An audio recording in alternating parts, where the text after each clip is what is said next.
For centuries, sailors whispered tales of a warship that never existed, at least not in any official records. It was called the Leviathan, a name spoken in hushed tones among those who dared to venture too far into the open seas. No navy claimed it, no kingdom ever admitted to building it, and yet, throughout history, reports of its presence surfaced in scattered fragments, ghostly mentions in lost sea logs, desperate cries from shipwrecked survivors, and the occasional story of a captain who had seen its black silhouette cut through the fog before vanishing without a trace.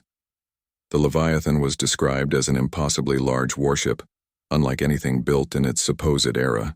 Some claimed it had iron plating before ironclads were even conceptualized, while others swore its hull was made from an unbreakable alloy, unknown to mankind. Its weapons, according to fragmented accounts, were far deadlier than traditional cannons, able to obliterate entire ships in a single blast. The ship was said to sail without a flag, answering to no nation, appearing only when the seas called for a reckoning. Official records dismissed it as a legend, a sailor's myth meant to spook fresh recruits or entertain weary crews on long voyages. The Dominion Naval Academy even banned discussions of the Leviathan, considering it a foolish distraction from the real concerns of war. Yet, no matter how hard authorities tried to silence the legend, it refused to die. Stories of the Leviathan continued to surface from time to time, spreading like wildfire whenever a vessel mysteriously disappeared without a trace, or when a fleet was found wrecked with no explanation. A ship out of time. The origins of the Leviathan were as murky as the waters it supposedly haunted. Some believed it was an experimental warship, a top-secret project abandoned by an ancient empire, its technology too advanced for its time. Others swore it was cursed, a vessel crewed by the damned, forever doomed to wander the seas, appearing only in times of great conflict. One of the oldest known mentions of the ship came from the journals of Captain Erasmus Rourke, a renowned explorer of the early Dominion era. In his writings, Rourke described an eerie encounter in the middle of a violent storm. His fleet had been struggling against the relentless winds when an enormous ship, its hull black as midnight, emerged from the mist. At first, he believed it to be an enemy warship, but something about it was unnatural. It moved with a silence that no ship of that size should possess. Then, without a single shot fired, the Leviathan vanished into the night, leaving behind nothing but a haunting sense of dread. The Dominion historians who analyzed Rourke's journals centuries later dismissed his account as the ramblings of a man suffering from exhaustion at sea. However, what they could not explain was how similar his descriptions were to later sightings, accounts recorded by sailors from completely different time periods, across different wars and oceans. Could a single ship truly have existed for centuries, without aging, without being captured, and without leaving behind a single trace of its origins? The fear among sailors, among seasoned sailors, the Leviathan was more than just a legend. It was an omen. If it was spotted before a battle, some believed it meant that neither side would emerge victorious. Others thought it only appeared when the tides of war needed to shift, when history itself demanded intervention. There were stories of entire fleets that had gone missing after encountering the ship. One such tale was that of the Black Horizon, a Dominion destroyer that disappeared, without a trace in the middle of a routine patrol. Days before it was declared lost, a distress signal had been received from its captain. The message was brief, fragmented by static. "There's something in the mist. It's watching us. We see it, but it doesn't move. It's just waiting."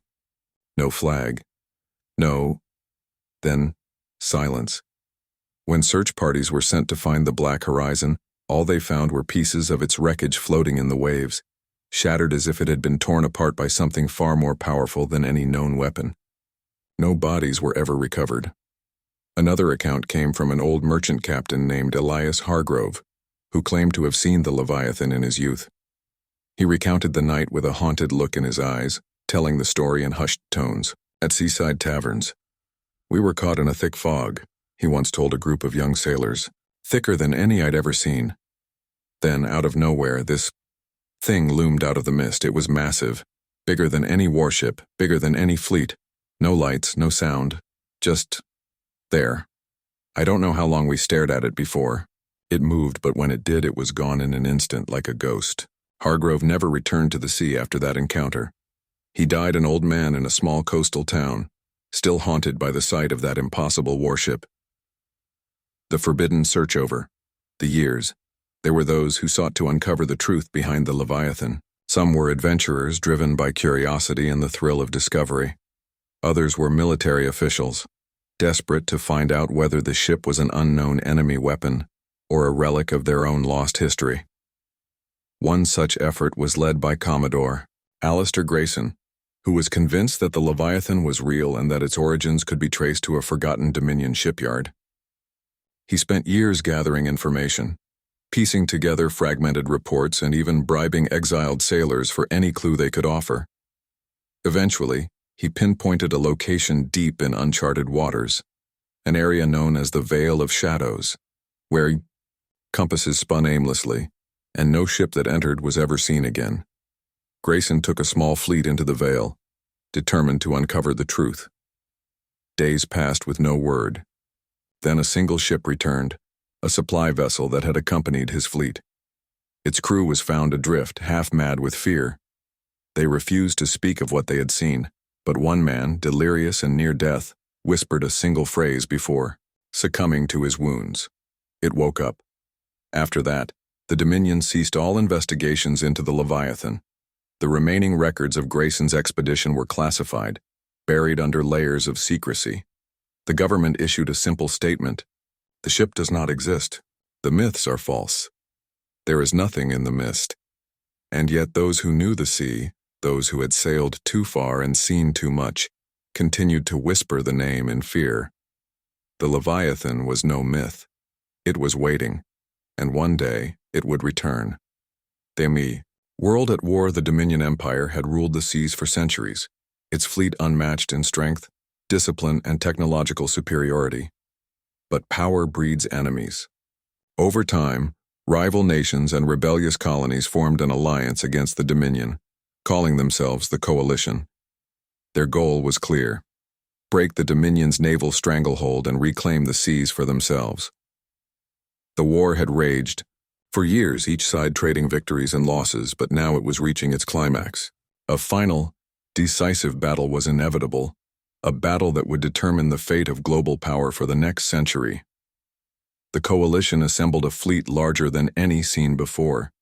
Hundreds of warships from different nations, each bringing its own technology and strategy, gathered in the open seas, ready to crush the Dominion once and for all.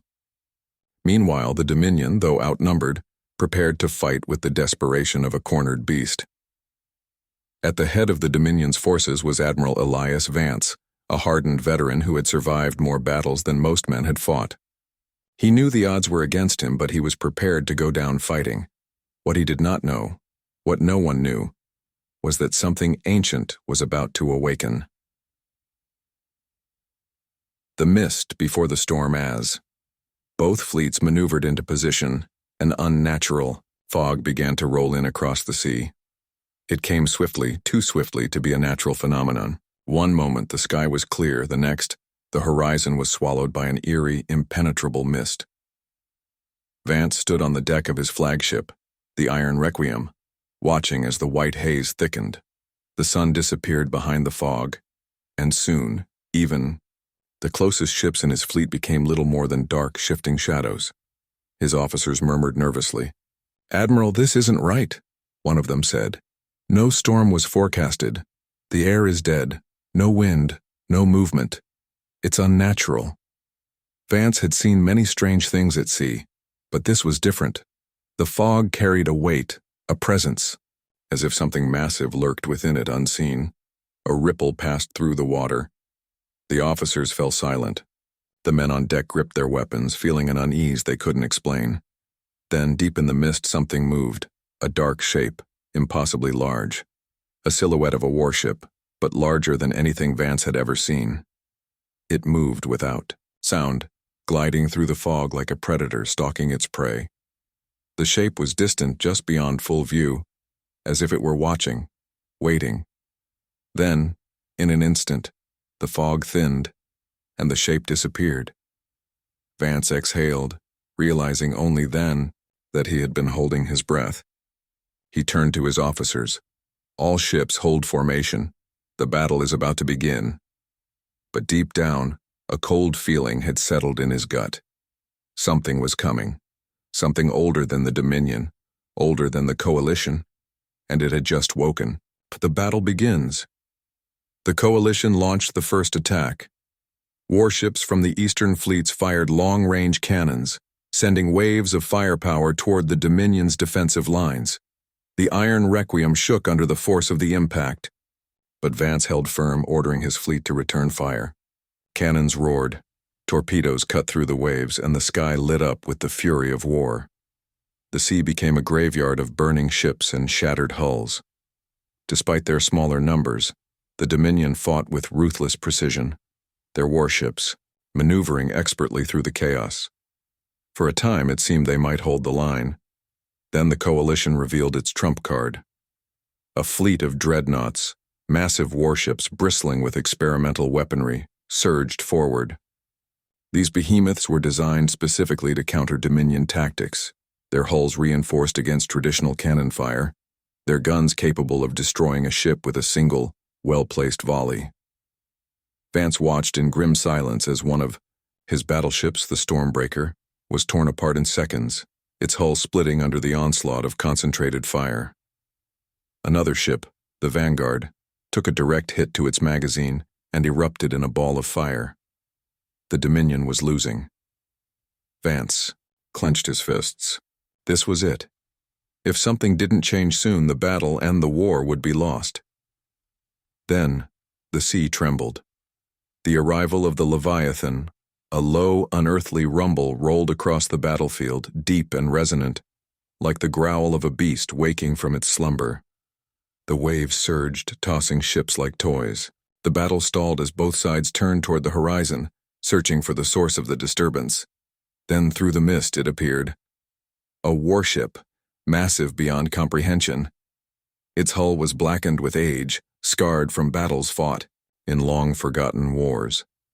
Towering cannons lined its deck, weapons unlike anything modern navies possessed. Strange runes, faintly glowing, were carved into its iron plating. The Leviathan. Gasps of disbelief rippled through both fleets. Some men dropped their weapons, others whispered prayers. This was impossible.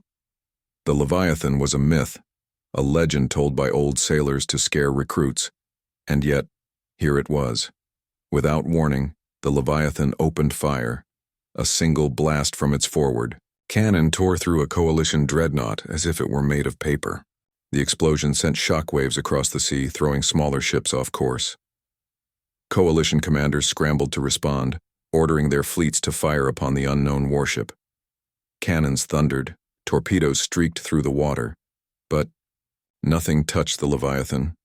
Shells that should have struck its hull seemed to vanish before impact. Torpedoes detonated prematurely, as if repelled by an unseen force. The warship moved through the chaos like a phantom, untouchable, unstoppable. Then, it struck again. A second blast annihilated another dreadnought. A third sent an entire formation of cruisers to the ocean floor. Admiral Vance could only watch in stunned silence. The Leviathan, if that was truly what it was fighting on their side. Realizing this, he snapped out of his daze. All ships, form up behind it, use it as cover and press the attack. The Dominion fleet, once on the verge of collapse, rallied behind the Leviathan. With renewed determination, they pushed forward, cutting through the disoriented Coalition forces. Panic spread among the enemy ranks. Some ships tried to flee. Others fought desperately, but nothing they did could stop the black warship's relentless assault. Within an hour, the tide of battle had turned. The Coalition fleet, once certain of victory, was now on the brink of destruction. And at the heart of it all, the Leviathan loomed, silent and unyielding, the terror of the unseen across the Io. Battlefield, one thought, consumed the minds of those who still fought. What is it? No one knew where it had come from. No one knew who, if anyone, crewed it. It obeyed no orders. answered no signals. It simply destroyed everything in its path. Some Dominion officers wondered if they had made a deal with a demon. The Coalition, meanwhile, believed they were facing something far worse than the Dominion, something not of this world. The war had awakened the beast. Now, the question remained, would it ever return to sleep? A silent hunter in the storm. The battle that had once seemed like a guaranteed victory for the Coalition had turned into an unfolding nightmare. The Leviathan cut through the battlefield like a force of nature, obliterating warships with every attack. No strategy, no maneuver, no weapon seemed to make a difference. The black warship moved with an unnatural grace, unbothered by the storm of cannon fire around it. Admiral Vance gripped the railing of the Iron Requiem, his eyes locked on the ghostly vessel ahead. His mind raced through 1,000 questions, but none had answers. Was this ship truly real? Was it some lost Dominion relic, a forgotten experiment, or something more? More importantly, if it had chosen to fight alongside them, could it be trusted? "Sir," a young officer called, breaking Vance from his thoughts. "The Coalition fleet is breaking apart. They're retreating." It was true. The once mighty Coalition force was in full disarray.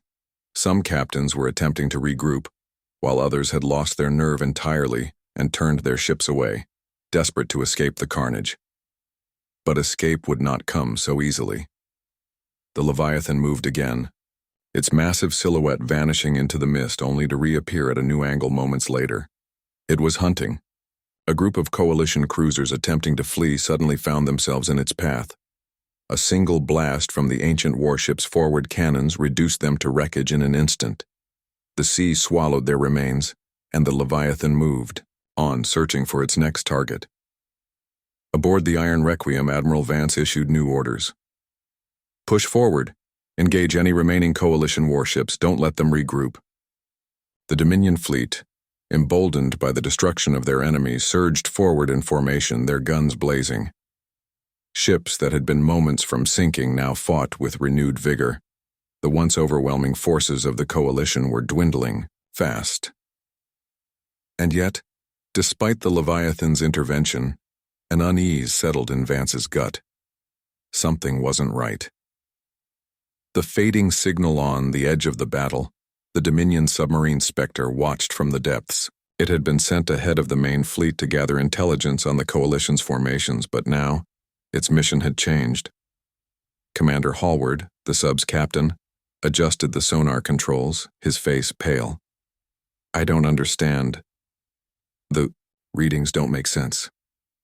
Lieutenant Kessler, the sonar officer, looked just as disturbed. "Sir, I don't think that ship is made of normal materials. Our sonar keeps bouncing off it like it's not even there. And, listen to this." He adjusted the controls and a low-frequency hum filled the room. It was a strange rhythmic pulse, not mechanical, not natural. Something else. "It's coming from the Leviathan," Kessler whispered. Hallward frowned. "Record it. We'll analyze it later." But before the lieutenant could confirm, something changed. The hum stopped. The sonar screen flickered. The Leviathan, which had been moving so aggressively, was now completely still. Then, all at once, the Dominion communication network was flooded with static. Every ship, every officer, every radio, white noise, and in the static a whisper, a voice old and distant, speaking in a language no one recognized. Hallward felt his blood run cold.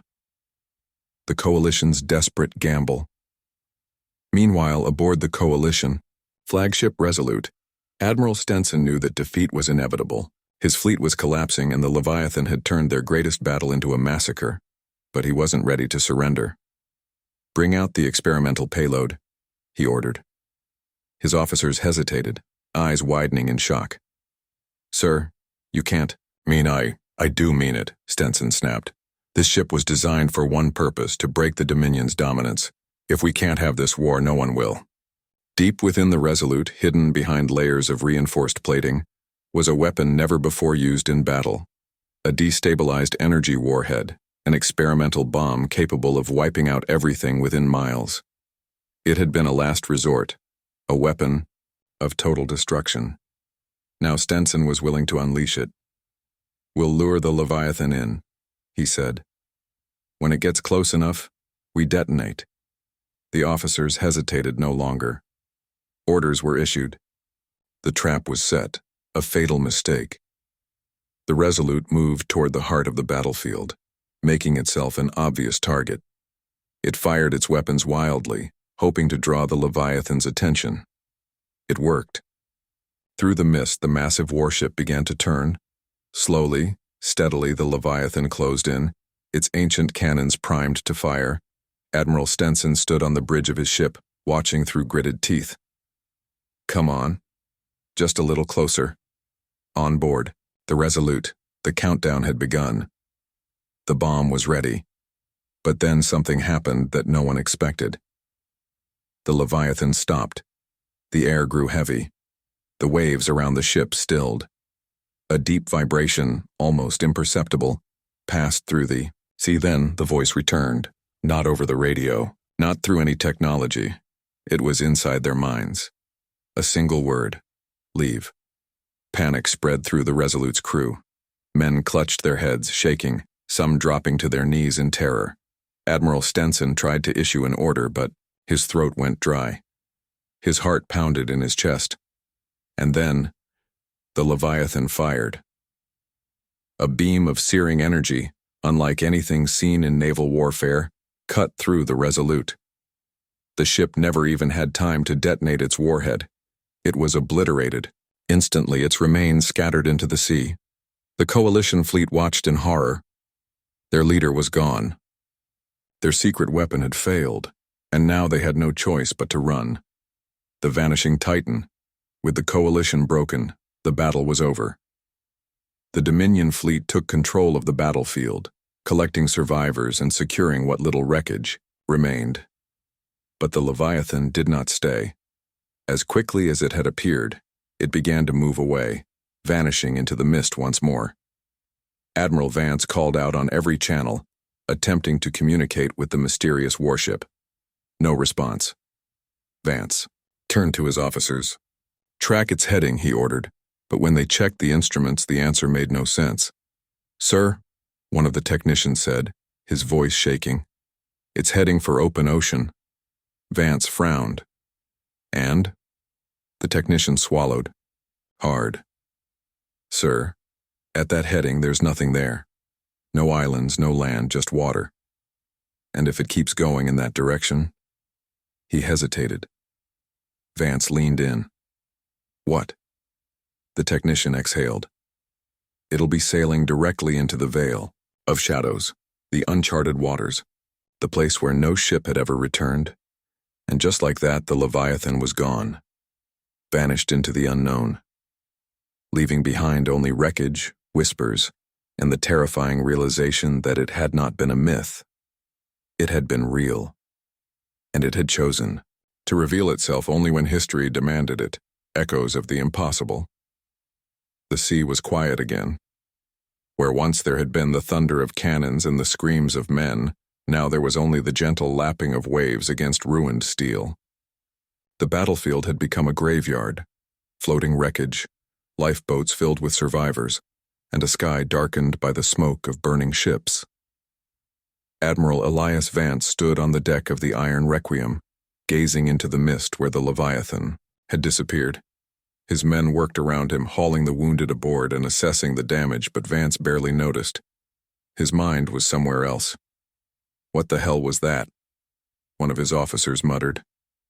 Vance didn't answer. He didn't. No, the Coalition had been crushed, its greatest fleet broken. The Dominion had won the battle, not by strength or strategy, but because something beyond their understanding had intervened. That fact disturbed him more than anything. The Dominion's historians had long debated the legend of the Leviathan, dismissing it as a myth. But myths didn't fire cannons. Myths didn't change the course of wars, and myths didn't speak inside your head. Vance turned to his intelligence officer. "What do we have on record about the Leviathan?"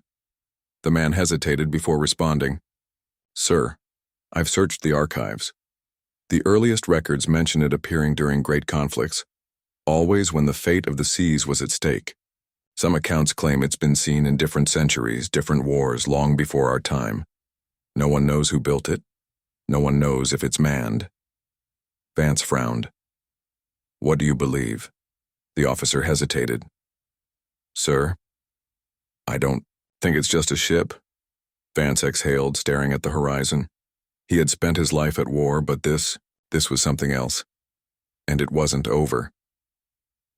The hunt for the Phantom days passed.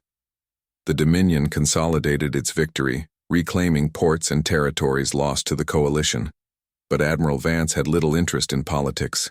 He had become obsessed with the Leviathan, determined to understand what they had witnessed. He ordered scouting ships to search the waters where it had disappeared. He sent his best intelligence officers to dig through ancient records, naval logs, old maps, anything that might provide an answer. Most of the reports came back the same. No wreckage, no signs of a crew, only vague accounts of past sightings. Always during Great Wars, always vanishing without a trace, but one report stood out. From the deep-sea submarine Spectre, the same vessel that had picked up the Leviathan's strange signal during the battle. Its commander, Hallward, had continued his investigation in secret, tracking the ghostly warship's last known course. And he had found something. A chain of small uncharted islands hidden in the vast untraveled waters beyond the Dominion's known maps. These islands weren't on any official records. They weren't marked by trade routes or explored by Navy scouts. More disturbingly, they seemed to be the only land in an area infamous for vanishing ships. Vance didn't hesitate. He assembled a small strike force, 3 ships, including the Mai, Iron Requiem, and the Spectre as their scout. Their mission was simple: find the Leviathan, and if possible, learn the truth. The island of the forgotten. The journey took them deep into the unknown. The further they traveled, the stranger the sea became. The waves grew unnaturally still. The stars overhead seemed distorted, as if viewed through a warped glass. The compasses spun uselessly, and even the maps detailed with centuries of naval knowledge became worthless. Then the mist returned. It came as it had before, suddenly, unnaturally, swallowing the horizon in a matter of minutes. But this time the Leviathan did not emerge from it. Instead, land appeared. A jagged island rising out of the ocean like the bones of a forgotten world. Black cliffs towered over the sea, lined with strange ruins, their shapes unlike anything in recorded history. Vance and his crew were the first to set foot on its shores. The air was heavy, charged with something ancient, something that did not belong in the modern world.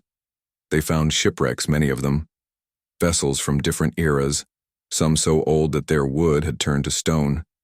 They found rusted weapons, from battles long forgotten, scattered as if the island itself had swallowed the remnants of war.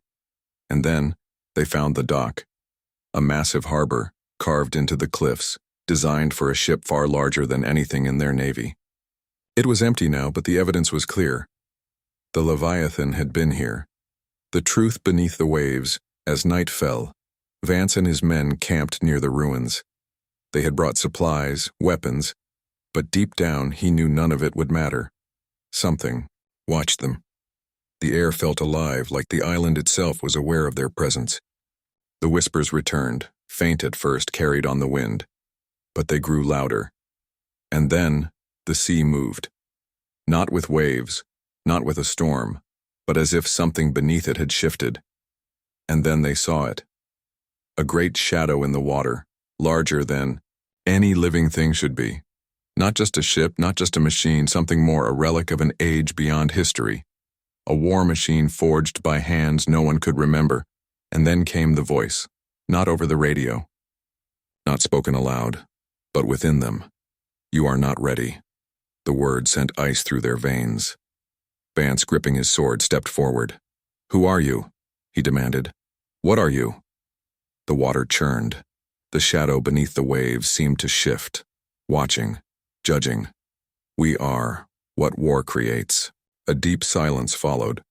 Then, the mist thickened again. The shadow disappeared, and when the fog lifted, the sea was empty. The Leviathan was gone. A warning from the abyss. Vance and his crew left the island at dawn. They did not speak of what they had seen. The Dominion hailed him as a hero for winning the battle. But Vance knew better. The Dominion had not won. They had simply been spared. In the weeks that followed, rumors spread through both Dominion and Coalition forces. Some sailors swore they had glimpsed a shadow in the ocean, a warship that should not exist. Others believed the Leviathan had chosen a side, perhaps not for the Dominion but against something else. And Vance, despite all his victories, felt uneasy, because deep down, he understood the truth. The Leviathan was not a savior. It was not a weapon to be used. It was a force, a thing that lurked beneath history, waiting for the moment when the seas would burn again. And when that time came, when war once more threatened to consume the world, it would return, not as an AUR, certainly not as an enemy, but as a reminder that the ocean has never belonged to men. It has always belonged to something older, and one day, when the warships of men have all turned to rust and ruin, the Leviathan will still remain, waiting,